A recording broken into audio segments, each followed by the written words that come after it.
How to set WhatsApp status privacy means who can see your WhatsApp status. Open WhatsApp, then select status option.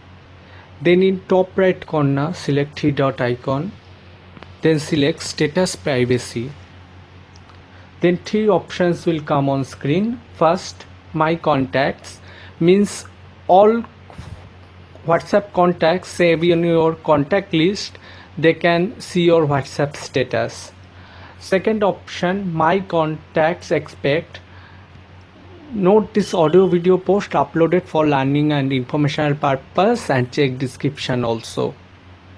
If you have select any contact, they cannot able to see your WhatsApp status, but other contacts in your contact list, they can see able to see your WhatsApp status.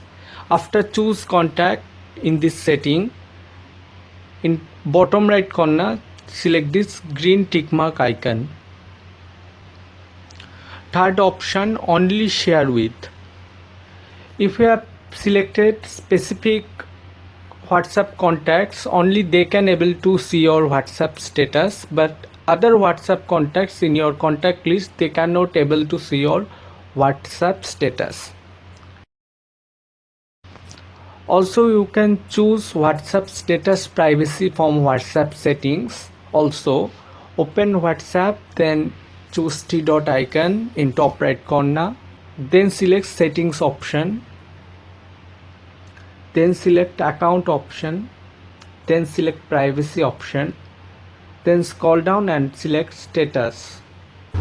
Check out previous video or post how to add video as profile photo on Facebook. Thanks for watching or listening.